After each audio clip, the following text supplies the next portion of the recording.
I just thought we played, with a lot of toughness. And I was proud of the girls for that. It's obviously a really good team. They have obviously a great All-American. And we, battled them. I just wish we could have the second quarterback. That's where really the game shifted a lot. And, at halftime we talked to the girls about coming out and competing, and they did. And our defense held them to 10 points. So in the third quarter, and I think we cut to 9 in the fourth quarter, and we just ran out of gas. And it's hard, we don't get to the foul line as much. I think at one point it was 21-8, and we took 2 foul shots with 10 seconds to go. But we got to do a better job of getting to the foul line and stuff. And I really thought Edwards was really physical tonight. I mean, unbelievably physical, and they allowed a lot of that to go on. Well, we have to be able to match that and be more physical at our end and stuff. Coach, can you comment on the chippiness between, as the game went on, there's a lot of off-ball fouls that were being called and a lot of quick whistles. Can you just comment on the physicality? Yeah, I actually think it was physical. The officials allow it to be a physical game, which is fine. We have to match their physicalness. So at times, we committed some fouls that were really foolish. A couple of kids committed some fouls at the end of the second quarter that you can't commit, that send them to the line, and they got 4 or 6 free points. So we got to do a better job of that. But, for the most part, I thought, sorry, thank you. For the most part, I thought we really competed. And then, that was a big step because we lost 3 league games where we weren't competing physically like we should have. And we did better today. Any update on the status of McKenna White, coach? I think she'll be okay. I think she sprained her ankle. I was scared it was her Achilles when I went out there, but it's, I think, just her ankle. She really was questionable, and Deja worked really hard with McKenna to get McKenna to be able to play, and I thought McKenna really gave us 11 solid minutes out there too. Despite the score, felt like you guys were in that game the entire time. Can you talk about the spark that Harvey Carr provided off the bench? Thanks, Mike. I did. I thought we were in the game the whole time. Even when it was 20, didn't feel like, oh my God, it's going to become 40. And we didn't allow it to be. In Brazil, she's a huge part of the program. And, when she's healthy, she's good. But she's really battled a lot of tightness in her knee and getting it loose. And, Deja works really, really hard to get it loose each day. Well, not each game, each day in practice. And I give Brazil credit because she could pack it in easy. She's in a lot of pain, but she's playing through it, and she helped us, and she's going to help us in a lot more games as we go on. Coach, Savannah Catalan, I know the performance at least wasn't there today, but as a freshman playing 25 minutes off the bench against number nine team in the country, how is this going to help her progression as a player and as a person going forward? I really thought the statistics weren't there, but the performance was. I mean, she battled. She drew 3 fouls. She had 3 steals. I mean, she missed a couple threes, but she was amazing, I thought. I when she's in the game, I feel confident. I have a note card, I don't know if you guys see, and I put notes on, and my first note every game is play Savannah. Like, don't be dumb, play Savannah. So I do, because she's just a great kid. And I was saying to the reporters before the game, the TV people, like, if I was an NBA, this was the NBA, I would give her a max contract because she does everything. She's Josh Hart on the Knicks. She does a little of everything. And her game isn't measured as statistics. And I thought she played actually really well today. You talk about all those charge calls. She said in high school, which was around the 2,000 point mark, that she didn't really care about the 2,000 points. She cared about how many charge calls there. In practice, she brings that intensity. Like, how important, as a freshman, to have that kind of impact on this team with so many new faces?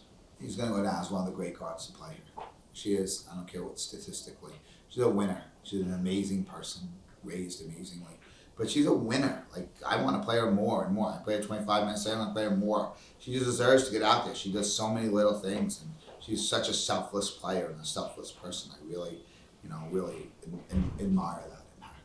Of course, the 2-3 zone that you switched to at half seemed like it gave UConn some problems. What went behind the decision, and what are your thoughts? Well, we've played a lot of man all year, so I think that was the thing that we thought we could get UConn off balance a little bit. We're still predominantly a man-to-man team, but I thought the girls have worked really hard in it in practice, and I just thought this was a good time to utilize it, and they made it look good too, and they tried really hard, and I was really proud of them for that. Coach, you haven't won a game yet at home in Big East play. Looking forward to St. John's, another tough opponent. How do you look to change the outlook there? Michael St. John's playing so well. I mean, they won again tonight. You know, I was talking to Coach yesterday. We were just talking about a couple things and within the league, and I complimented him. And he said, yeah, you know, I have 7 kids I use, and they all understand their roles and they play very well together. And Drake has hit some big shots. So, you know, clearly we know it's going to be tough anytime you play St. John's and stuff. It's a great rivalry. They're playing fantastic. I mean, they won by 18 points tonight. And they're playing really well. I mean, it's a totally different team than the team that, you know, they in November and December that lost a lot of non-league games. Coach, you made 11 threes today, shot 42%. Over the season, the average is about 5.5 makes a game. How important is your outside presence going to be for the rest of the East play? It's just, you look back at our losses, that's why we lost. 3 for 27, 2 for 15. Even last game against Xavier, we were 3 for 19. You know, I wish I could tell you that why we're so inconsistent. I just don't get it. I really don't. And we practice and we shoot. We don't overwork them. I think we just gotta just get in, you know, more confidence. That's with the girls, because they can shoot. I mean, we shot 11 for 26 tonight against UCONN.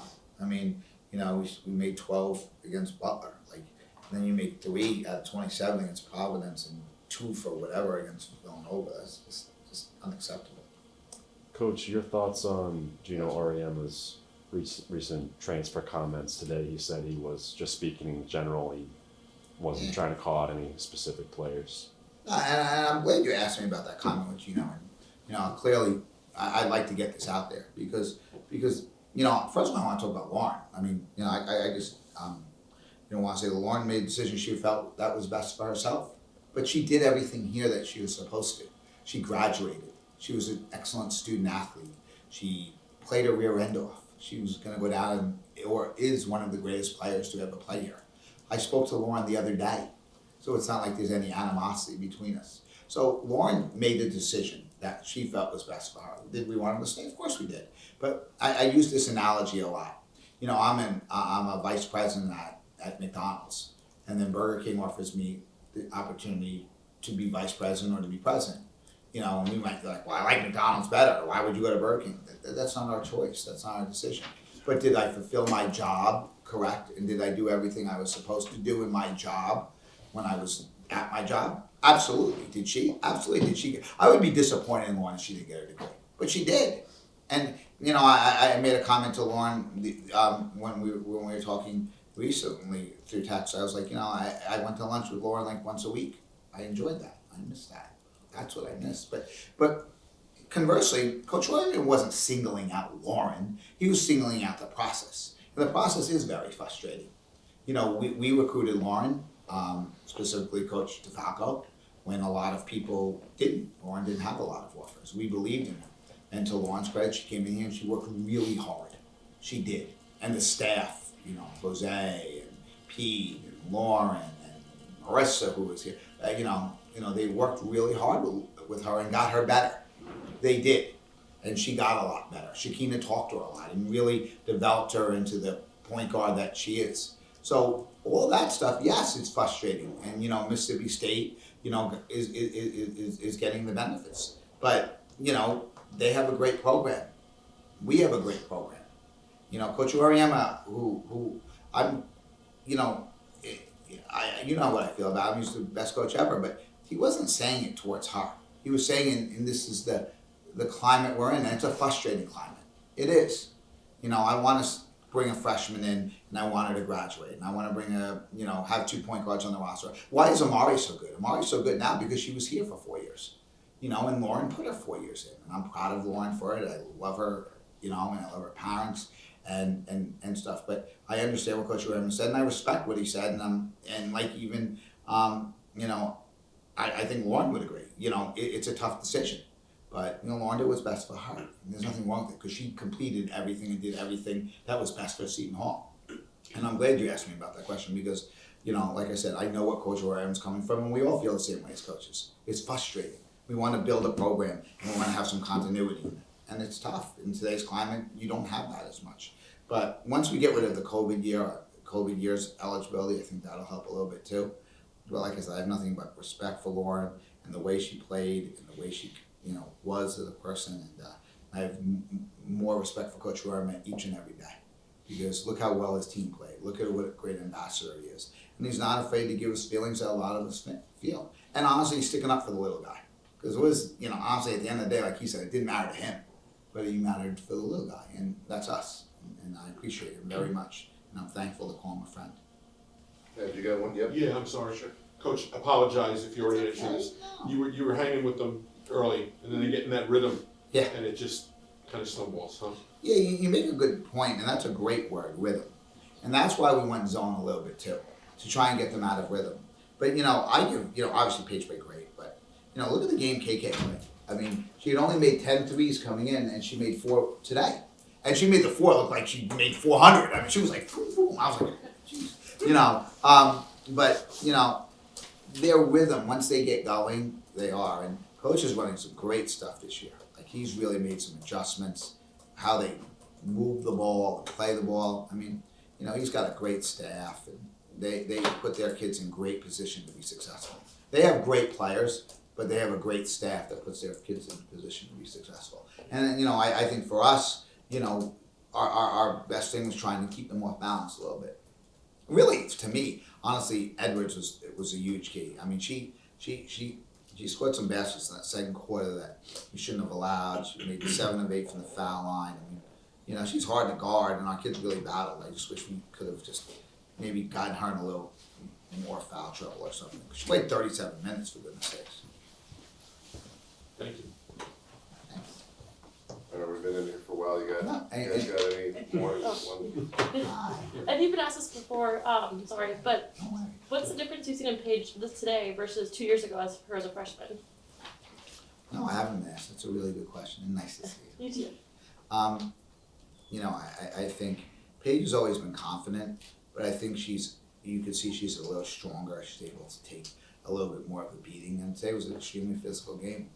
And I just think Paige is understanding better and better that, this is her team. She has to take over. She has to control the game. And she did. And that's what makes her an All-American. My point guard who sits next to me, who is a tremendous player, Shakina Richardson, got drafted. She's just so efficient. And I said she is. And I think that's even, I know she was efficient as a freshman, but even more so. And I think Paige is really laser focused now. And she's going to need to be. Good. Thank you. Thank you, everyone. Thanks. Appreciate it.